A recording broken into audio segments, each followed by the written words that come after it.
Hello दोस्तों, sociology classes में आप सबका स्वागत है। आज हम डिस्कस करने वाले हैं इम्पैक्ट ऑफ अर्बनाइजेशन के बारे में। हम सभी सिटीज़ के ग्रोथ के बारे में, अर्बन एरियाज किस तरीके से ग्रो हो रही है और उसका आसपास जो अर्बन एग्लोमरेशंस है ये सारे जगह किस तरीके से ग्रो हो रही है, ये हमने पिछले क्लासेस में ही देखा है। इस वजह से हमें थोड़ा बहुत तो कॉन्सेप्ट है किस तरीके से हमारा सिटीज़ ग्रो हो रही है और अर्बन एरियाज ग्रो हो रही है। आज का जो हमारा मेन फोकस है वो है अर्बनाइजेशन का प्रोसेस के बारे में। ये अर्बनाइजेशन प्रोसेस क्या है, यहाँ पर लोग कहाँ से आ रहे हैं और इसका मेनली इम्पैक्ट क्या है, इसके बारे में आज हम डिटेल में डिस्कस करेंगे। यहाँ पर हम देखेंगे इम्पैक्ट ऑफ अर्बनाइजेशन के बारे में। हम जब भी इम्पैक्ट ऑफ अर्बनाइजेशन की बात करते हैं, यानी कि अर्बनाइजेशन प्रोसेस के हिसाब से इसके वजह से क्या क्या इम्पैक्ट हो रही है हमारा फिजिकल लाइफ या फिर सोशल लाइफ, कल्चरल लाइफ, इन सारे स्फेयर ऑफ लाइफ्स में। यहाँ पर हम इंडिया और ऑल वर्ल्ड में जो भी चीज़ें हो रही है इम्पैक्ट ऑफ अर्बनाइजेशन में स्टडी करते हैं, लेकिन हम बाद में देखेंगे कि impact of urbanisation and social change in India, यानी कि इंडियन कॉन्टेक्स्ट में हमारा अर्बनाइजेशन थोड़ा डिफरेंट है बाकी वर्ल्ड से। ये किस तरीके से है और यहाँ पर क्या क्या सोशल चेंजेस होती है, इसके बारे में भी आज हम डिटेल में डिस्कस करेंगे। अगर आप मेरे क्लासेस में नए हैं तो चैनल को सब्सक्राइब कर लेना और वीडियो को लाइक और शेयर ज़रूर करना, क्योंकि शेयरिंग इज़ केयरिंग। इस चैनल पे आपको सोशियोलॉजी रिलेटेड सारे वीडियोस मिलेंगे। यहाँ पर बहुत सारे प्लेलिस्ट है, आप लोग प्लेलिस्ट सेक्शन से प्लेलिस्ट चुन के कि कौन सी टॉपिक पर आपको स्टडी करना है आप लोग देख सकते हो, आपको बहुत हेल्प मिलेगा। तो चलिए आज का क्लास शुरू करते हैं। हम पहले देखते हैं कि अर्बनाइजेशन मेनली होता क्या है। अर्बनाइजेशन एक स्ट्रक्चरल प्रोसेस ऑफ चेंज है, यानी कि हमारा जो भी सिटीज़ है, बड़े बड़े एरियाज है, वहाँ पर किस तरीके से स्ट्रक्चरल चेंज हो रही है, वहाँ पर किस तरीके से धीरे धीरे लोग बढ़ने लगे हैं, बढ़ रहे हैं, ये सारी चीज़ें हम अर्बनाइजेशन में स्टडी करते हैं। यहाँ पर मेनली हम मूवमेंट और migration of people from rural to urban areas देखते हैं। इसके वजह से जो सारे चेंजेस हो रही है उसको ही मेनली हम इम्पोर्टेंस देते हैं। यहाँ पर बहुत सारे रीज़न के वजह से गांव से लोग माइग्रेट होकर शहरों में आके बसते हैं, शहर में आके काम करना पसंद करते हैं और इसके वजह से शहर में लोग बहुत ज़्यादा बढ़ने लगते हैं। शहर का जो पॉपुलेशन होता है वो धीरे धीरे बढ़ने लगता है। इसके वजह से लोग बहुत ज़्यादा एक दूसरे के आसपास आते हैं। इसके वजह से बहुत सारे cultural change, religious change, structural, social, physical, बहुत सारे चेंजेस हम देखते हैं। ये सारे चीज़ों के वजह से क्या इम्पैक्ट आता है अर्बनाइजेशन में, आज इसके बारे में हम डिटेल में देखेंगे। हम जब भी इंडस्ट्रियलाइजेशन और अर्बनाइजेशन की बात करते हैं, हम बहुत बार ऐसा सोचते हैं कि अर्बनाइजेशन मेनली इंडस्ट्रियलाइजेशन का ही रिजल्ट है, यानी कि इंडस्ट्रीज डेवलप होने के बाद ही हमारा शहर में लोग ज़्यादातर आते हैं और आकर यहाँ पर बसने लगते हैं और इसके वजह से ही हमारा अर्बनाइजेशन होता है। लेकिन ये हर बार सही नहीं होता है। बहुत बार ऐसा देखा गया है कि इंडस्ट्रियलाइजेशन के वजह से भी सिटीज़ ग्रो करती है, लेकिन ऐसा भी हो सकता है कि किसी एक जगह पर लार्ज स्केल या फिर स्मॉल स्केल इंडस्ट्री डेवलप हुआ है, उसके वजह से अर्बनाइजेशन हुआ है। फिर फाइनेंस एंड एडमिनिस्ट्रेटिव सेटअप की वजह से, यानी कि कोई भी सिटीज़ का जो हमारा मेन राजधानी होता है, यानी कि सेंटर होता है, कैपिटल होता है, उसके वजह से भी सिटीज़ ग्रो करती है। वहाँ पर भी हम अर्बनाइजेशन का प्रोसेस देखते हैं। बहुत सारे शहरों में टेक्नोलॉजिकल डेवलपमेंट के वजह से वहाँ पर लोग रहना ज़्यादा पसंद करते हैं और बहुत बार ट्रांसपोर्टेशन एंड कम्युनिकेशन की फैसिलिटीज़ की वजह से भी हम ये अर्बनाइजेशन का प्रोसेस देखते हैं। और जो कल्चरल और रिक्रिएशनल एक्टिविटीज़ है, यानी कि जो हमारा रिक्रिएशनल एक्टिविटीज़, यानी कि जो टूरिस्ट स्पॉट्स है जहाँ पर लोग ज़्यादा जाकर रहना पसंद करते हैं, उस जगह की व्यू को पसंद करते हैं, उसके वजह से भी कुछ शहरों में सिटीज़ ग्रो कर रही है, वहाँ पर लोग अर्बनाइज हो रहे हैं, बहुत सारे लोग इकट्ठा वहाँ पर रहना पसंद कर रहे हैं। अब हम देखते हैं इम्पैक्ट ऑफ अर्बनाइजेशन के बारे में। इम्पैक्ट ऑफ अर्बनाइजेशन यानी कि हमारा अर्बनाइजेशन के वजह से हम क्या क्या चेंजेस देख रहे हैं हमारा अर्बन लाइफ में। अर्बन लाइफ में बहुत सारे चेंजेस हम मेनली अर्बनाइजेशन के प्रोसेस के हिसाब से ही देखते हैं। इसमें से है फिजिकल इम्पैक्ट, या उसके बाद social, psychological, cultural, economical, political और एनवायरमेंटल। ये सारे चीज़ों को आज अब हम थोड़ा डिटेल में देखने की कोशिश करेंगे, लेकिन इसके बारे में आप लोग पहले से ही बहुत सारे चीज़ें जानते हो, इसलिए मैं सिर्फ इसको ऊपर ऊपर से डिस्कस कर दूंगा। आप लोगों को अगर नोट्स की ज़रूरत है तो आप लोग गूगल पर देख सकते हो, आप लोगों को सारी चीज़ें मिल जाएंगी। लेकिन मुझे नहीं लगता कि इसका नोट की आप लोगों को ज़रूरत है, क्योंकि ये सारी चीज़ें आप लोग पहले से ही जान चुके हो। यहाँ पर जब हम फिजिकल एस्पेक्ट की बात करते हैं इम्पैक्ट ऑफ अर्बनाइजेशन की, यानी कि क्या क्या अर्बनाइजेशन के वजह से सिटीज़ में किस तरीके का फिजिकल चीज़ें चेंज हुई है, ये क्या है। पहले हम देखते हैं ग्रोथ ऑफ सिटीज़। जब भी अर्बनाइजेशन का प्रोसेस होता है तो हम मेनली देखते हैं कि सिटीज़ ग्रो करती है और वहाँ पर बहुत सारे लोग आके बसने लगते हैं। फिर देखते हैं हम होमलेसनेस। बहुत सारे लोग बेघर होते हैं, क्योंकि वहाँ पर जब सिटीज़ में लोग आना स्टार्ट करते हैं तो बाहर से बहुत सारे लोग, गरीब लोग, सारे लोग इस आशा में आते हैं कि हम शहर में जाएंगे तो हमारा सिचुएशन चेंज हो जाएगा, हम बहुत अच्छी तरीके से रहने लगेंगे। लेकिन ऐसा होता नहीं है। बहुत सारे लोग रास्ते के साइड पे सोते हैं, बहुत सारे लोगों का घर नहीं होता है, स्लम्स में रहते हैं। ये सारे चीज़ें भी हम अर्बनाइजेशन के वजह से देखते हैं। इसलिए होमलेसनेस भी हम देखते हैं कि बहुत सारे लोग अपने घर में नहीं हैं, घर ही नहीं है उन लोगों का। फिर देखते हैं हम सब अर्बनाइजेशन। सब अर्बनाइजेशन यानी कि कोई भी अगर अर्बन एरिया बहुत ज़्यादा ग्रो करे, वहाँ पर लोग बहुत ज़्यादा बसने लगे, तो धीरे धीरे सब अर्बनाइजेशन होता है। यानी कि वो जो अर्बन एरिया है उसके इर्द गिर्द जो जगह है वहाँ पर भी लोग बसने लगते हैं, उसको ही कहा जाता है सब अर्बनाइजेशन। सब अर्बनाइज जो एरियाज है वहाँ से ही मेनली लेबर फोर्स आकर शहर में काम करते हैं, फिर वापस चले जाते हैं। इसको हम मेनली कम्यूटर जोन भी कहते हैं। अब देखते हैं हमारा सोशल एस्पेक्ट में किस तरीके से अर्बनाइजेशन के वजह से चेंज होती है। यहाँ पर हमारा फैमिली रिलेशन बहुत ज़्यादा चेंज होती है। जैसे अगर हम हमारा फैमिली स्ट्रक्चर की बात करें तो हम पहले बहुत बड़े बड़े जॉइंट फैमिलीज देखते हैं। आजकल भी हम गाँव में बहुत बड़े बड़े जॉइंट फैमिलीज देख सकते हैं, लेकिन शहरों में ये सारी चीज़ें धीरे धीरे कम होने लगी है। शहर में हम मेनली न्यूक्लियर फैमिलीज देखते हैं, जो गाँव से जाकर शहर में बसते हैं। वो एक दो इंसान ही होते हैं जो शहर में रहते हैं, बाकी सारे लोग गांव में ही रहते हैं। इस वजह से हम फैमिली स्ट्रक्चर में भी बहुत सारे चेंजेस देखते हैं। फिर हम क्राइम्स भी बहुत ज़्यादा देखते हैं शहर में, क्योंकि लोग ज़्यादा बसते हैं, हर किसी को खाना चाहिए, हर किसी को ग्रोथ चाहिए। इस वजह से लोग क्राइम्स में भी अपने आप को बहुत ज़्यादा इन्वॉल्व कर लेते हैं। फिर हम देखते हैं शहर में अनएम्प्लॉयमेंट, क्योंकि लोग ज़्यादा होने के वजह से हर किसी को तो जॉब नहीं मिल सकता, इस वजह से हम अनएम्प्लॉयमेंट देखते हैं। फिर पॉवर्टी यानी कि गरीबी। जैसे हम शहर में स्लम्स देखते हैं, स्लम्स में जो रहने वाले हैं वो मेनली गरीब लोग ही होते हैं।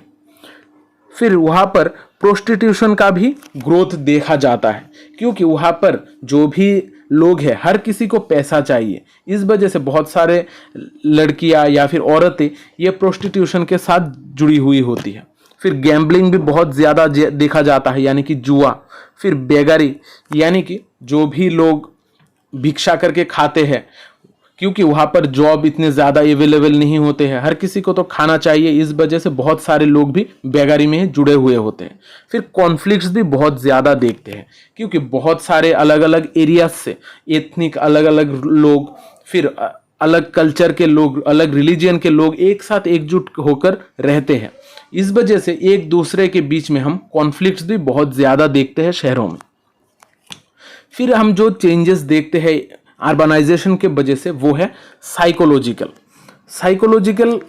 क्या क्या चेंजेस होती है। यहाँ पर हम एल्कोहलिज्म देखते हैं। फिर देखते हैं स्ट्रेस, बहुत ज़्यादा स्ट्रेस होते हैं इंसानों में।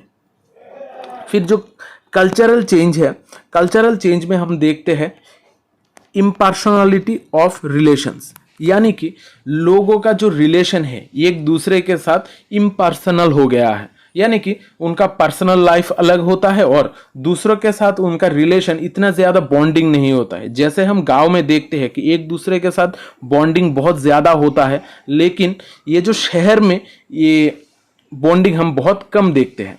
फिर देखते हैं मैकेनिकल वे ऑफ लाइफ, यानी कि शहरों में लोग बहुत ज़्यादा मैकेनिकली काम करते हैं। यहाँ पर लोग रहते हैं, एक दूसरे के साथ इंटरेक्ट करते हैं काम करने के बाद, फिर वापस चले जाते हैं, यानी कि मशीन्स की तरह अपना जीवन बिताते हैं, सिर्फ काम और घर। यहाँ पर लोगों का एक दूसरे के साथ इंटरेक्शन इतना ज़्यादा नहीं होता है और एक दूसरे के साथ बॉन्डिंग भी ज़्यादा नहीं होता है। फिर होता है अर्बन आउटलुक। यहाँ पर लोग अर्बन आउटलुक को भी बहुत ज़्यादा फोकस करते हैं। फिर हम जो चेंज देखते हैं वो है हमारा इकोनॉमिकल। मेनली अर्बन एरियाज में हम इकोनॉमिक जो चेंजेस है वो ही ज़्यादातर देखते हैं। यहाँ पर इंडस्ट्रियलाइजेशन देखा जाता है, माइग्रेशन देखा जाता है। इंडस्ट्रियलाइजेशन के वजह से इंडस्ट्री बहुत ज़्यादा ग्रो करती है और माइग्रेशन के वजह से लोग बाहर से शहरों की तरफ आते हैं। और बहुत टाइम ऐसा भी देखा गया है कि अर्बन एरियाज बहुत ज़्यादा कॉन्जेक्टेड हो जाने के वजह से, बहुत सारे लोग एक जगह पर बसने के वजह से, बहुत सारे जो बड़े बड़े लोग हैं वो शहर के बाहर की तरफ अपना घर बनाते हैं, वहाँ पर ही रहना ज़्यादा पसंद करते हैं। यानी कि शहर से गाँव की तरफ भी वो लोग माइग्रेट करते हैं। फिर हम देखते हैं पॉलिटिकल एस्पेक्ट्स में जो चेंजेस, जो शहर में बहुत सारे लोग एक साथ रहने की वजह से वहाँ पर बहुत सारे एथनिसिटी के लोग भी एक साथ बसते हैं। इस वजह से हर कोई अपना ग्रुप फॉर्म करता है और पॉलिटिकली अपने आप को पावरफुल करने की कोशिश करते हैं। इस वजह से शहर में हम पॉलिटिक्स भी बहुत ज़्यादा देखते हैं। फिर देखते हैं हमारा एनवायरमेंटल चेंज। अर्बनाइजेशन के वजह से हमारा एनवायरनमेंट पे भी बहुत ज़्यादा इम्पैक्ट पड़ता है। हम यहाँ पर अपना जो air pollution, water pollution, land pollution, ये सारे चीज़ें भी देखते हैं। ये सारे चीज़ों के बारे में, ये जो एनवायरनमेंटल इम्पैक्ट ऑफ अर्बनाइजेशन है, इसके बारे में हम बाद में भी एक डिटेल क्लास करेंगे, क्योंकि यहाँ पर बहुत सारी चीज़ें हैं जो हमें समझना होगा। यहाँ पर मेनली हम जब भी इम्पैक्ट ऑफ अर्बनाइजेशन की बात करते हैं तो ये मेनली ये 7 जो प्रोसेस है, ये 7 प्रोसेस को ही देखते हैं और इसको ही हम जब एग्जाम में लिखेंगे इसको ही हम थोड़ा डिटेल इलाबोरेट करके लिख लेंगे। अब हम देखते हैं impact of urbanisation and social change in India, यानी कि अर्बनाइजेशन के वजह से हम इंडिया में किस तरीके का इम्पैक्ट देखते हैं और इंडिया में क्या क्या सोशल चेंज है, ये सारी चीज़ें भी थोड़ा डिस्कस करते हैं। यहाँ पर इंडिया के कॉन्टेक्स्ट में हम थोड़ा बाकी वर्ल्ड के मुकाबले थोड़ा अलग है इंडिया का अर्बनाइजेशन। इंडिया के अर्बनाइजेशन के वजह से जो एक पिक्यूलियर फेनोमेना तैयार होता है इंडिया में, हम बाहर की जगहों पर मेनली इंडस्ट्रियलाइजेशन के वजह से देखते हैं कि एक significant amount of population agriculture sector छोड़ के इंडस्ट्रियल सेक्टर में आ जाता है। लेकिन इंडिया के केस में इस चीज़ में थोड़ा डिफरेंट है। यहाँ पर हम इंडस्ट्रियल ग्रोथ तो देखते हैं लेकिन कोई एक significant shift of population from agriculture to industry नहीं देखते हैं। यानी कि लोग एग्रीकल्चर सेक्टर छोड़ के इंडस्ट्रियल सेक्टर में ज़्यादा नहीं आए। यहाँ का जो रेशियो है वो रेशियो भी इतना ज़्यादा नहीं है कि एग्रीकल्चर सेक्टर से लोग छोड़कर इंडस्ट्रियल सेक्टर में आ चुके हैं। इस वजह से इंडिया का जो अर्बनाइजेशन का प्रोसेस है ये थोड़ा अलग है।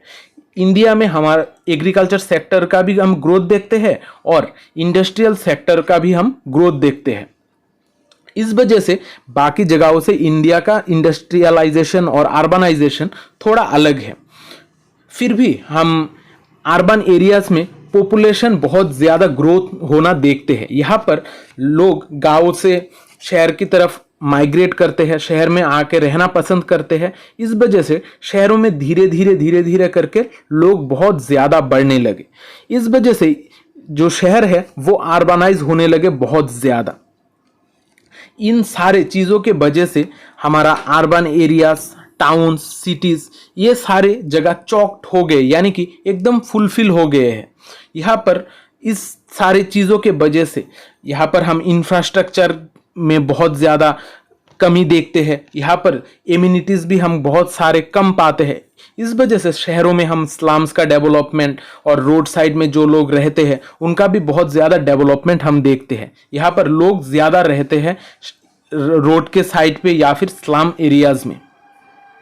ये सारे पॉपुलेशन एक साथ आने के वजह से बहुत सारे जगह से, बहुत सारे गांव से लोग, अलग अलग एथनिसिटी, अलग अलग कल्चर से लोग एक जगह पर एकजुट होने के वजह से सिटीज़ में बहुत सारे चेंजेस देखते हैं हम इंडिया में हम बहुत सारे कल्चर के अलग अलग लोग देख सकते हैं। हम बहुत रिलीजियन भी इंडिया में देखते हैं। इस वजह से इंडिया को जो अर्बनाइजेशन प्रोसेस है ये थोड़ा डिफरेंट है बाकी जगहों के मुकाबले। यहाँ पर बहुत सारे लोग एक साथ एकजुट होने के वजह से हम मेनली कल्चरल और सोशियोलॉजिकल और साइकोलॉजिकल प्रोसेसेस में भी हम बहुत ज़्यादा चेंजेस देखते हैं। यहाँ पर मेटेरियल कल्चर और नॉन मेटेरियल कल्चर जो होता है अलग अलग लोगों का, इसमें बहुत ज़्यादा मिक्सअप देखते हैं। लोग एक दूसरे के साथ मिलकर रहते हैं। यहाँ पर बिहेवियर पैटर्न भी अलग अलग होते हैं लोगों का, लेकिन सारे लोग एक साथ एकजुट होकर ऑर्गेनाइजली रहते हैं और यहाँ पर बहुत सारे ऑर्गेनाइजेशन भी वो सारे लोग फॉर्म करते हैं। इस वजह से सिटीज़ में, इंडियन जो सिटीज़ है या फिर इंडियन जो अर्बन एरियाज़ है, यहाँ पर हम बहुत सारे कल्चर का मिक्सअप देखते हैं। और अर्बनाइजेशन को प्रोसेस को और अर्बन सिटीज़ को समझने के लिए ये सारे लोगों का कल्चर को समझना भी हमें बहुत ज़्यादा ज़रूरी हो जाता है। ये सारे चीज़ों को समझने में हमें डिफ्यूजन और एकल्चरेशन ही हमें हेल्प करता है। डिफ्यूजन यानी कि किस तरीके से लोग बाहर से आकर यहाँ पर रह रहे हैं, और एकल्चरेशन यानी कि किस तरीके से लोग एक दूसरे के कल्चर के साथ मिक्सअप कर रहे हैं। ये सारे चीज़ें समझना भी हमें बहुत ज़रूरी होता है इंडिया के कॉन्टेक्स्ट में। इन अर्बन जो कल्चर, एक नया तरीके का अर्बन कल्चर जो फॉर्म होता है, ये एक सोसाइटी से दूसरी सोसाइटी में चेंज हो सकता है या फिर एक सोसाइटी से दूसरी सोसाइटी में स्प्रेड हो सकता है। और खुद का जो सोसाइटी है, एक सोसाइटी का एक पार्ट से दूसरे पार्ट तक भी जा सकता है ये स्प्रेड। ये अलग तरीके का जो अर्बन कल्चर है ये क्रॉस कल्चरल या फिर नेशनल बाउंड्रीज को भी पीछे छोड़कर बहुत आगे निकल जा सकता है। यहाँ पर हम मेनली इंडिया का जो कल्चर है, इंडियन अर्बन कल्चर है, ये हम इंडिया से बाहर भी यूएसए, कनाडा, ये सारे जगहों पर भी हम देखते हैं। यहाँ पर जब इंडिया की अर्बनाइजेशन की प्रोसेस की बात करते हैं तो अब हमारा जो सोशल चेंज है, ये चेंज को समझने के लिए हमें अर्बन प्रोसेस को समझना बहुत ज़्यादा ज़रूरी है। यहाँ पर इंडिया में हम इकोनॉमिक ग्रोथ देखते हैं, पॉलिटिकल चेंज देखते हैं, लोगों का वैल्यूज़ और एटीट्यूड में भी बहुत ज़्यादा चेंज आती है। ये सारी चीज़ें तो हम देखते हैं, लेकिन फिर भी हम एक कॉन्टिन्यूटी देखते हैं अर्बन और रूरल के बीच में। अर्बन स्ट्रक्चर और रूरल स्ट्रक्चर के बीच में हम एक कॉन्टिन्यूटी देखते हैं, यानी कि कुछ ना कुछ कॉमन है अर्बन लोगों के बीच में और रूरल लोगों के बीच में। कुछ ना कुछ कॉमन है और वो लोग कुछ ना कुछ कंटिन्यू करके कुछ कल्चर, कुछ रिलीजियस एस्पेक्ट्स, ये सारे चीज़ें ला रहे हैं। इसलिए इंडिया का जो कल्चर है या फिर इंडियन अर्बन एरियाज़ है, ये सारे चीज़ों को समझने के लिए हमें उनका जो सोशल इंस्टीट्यूशंस है, अलग अलग कल्चर का जो अलग अलग सोशल इंस्टीट्यूशंस है, उनका जो मानना है, किस तरीके से वो लोग रहते हैं, उनका फैमिली स्ट्रक्चर किस तरीके का है, उनका मैरिज का रूल किस तरीके का, वो लोग किनशिप का रिलेशन किस तरीके से रखते हैं, और उनमें कास्ट का क्या कॉन्सेप्ट है, ये सारी चीज़ें भी हमें जानना ज़रूरी होता है। इसलिए हमें सिटीज़ को समझने के लिए, अर्बनाइजेशन के प्रोसेस को समझने के लिए फैमिली, मैरिज, किनशिप और कास्ट को समझना ज़रूरी है। और ये सारे जो चीज़ें हैं, फैमिली, मैरिज, किनशिप और कास्ट, ये क्लोजली रिलेटेड है। यहाँ पर रूरल के साथ साथ अर्बन सोशल स्ट्रक्चर में भी हम बहुत ज़्यादा चेंजेस देखते हैं आजकल। ये सारे जो सोशल इंस्टीट्यूशन है, इनको हम नेक्स्ट क्लास में कवर करेंगे, थोड़ा डिटेल में इन सारे चीज़ों को समझने की कोशिश करेंगे, क्योंकि एग्ज़ाम के पर्सपेक्टिव से भी ये हमारे लिए बहुत इम्पॉर्टेंट है। आशा करता हूँ आज का ये जो क्लास हमारा इम्पैक्ट ऑफ अर्बनाइजेशन का था ये आप लोगों को समझ में आया है। अगर कोई भी चीज़ की दिक्कत हो तो आप लोग कमेंट बॉक्स पे लिख सकते हो, या फिर क्लास अच्छा लगा है तो भी कमेंट बॉक्स पे ज़रूर लिखिएगा, क्योंकि आपका कमेंट ही मुझे बूस्ट करता है क्लासेस को थोड़ी और बेहतर बनाने के लिए। आशा करता हूं ये क्लास आपको अच्छा लगा है। अगर क्लास अच्छा लगा है तो चैनल को सब्सक्राइब कर देना और वीडियो को लाइक और शेयर ज़रूर करना, क्योंकि शेयरिंग इज़ केयरिंग। तो मिलते हैं अगली क्लास में, तब तक अच्छे रहिए, स्वस्थ रहिए और लोगों में प्यार बांटते रहिए। जय हिंद।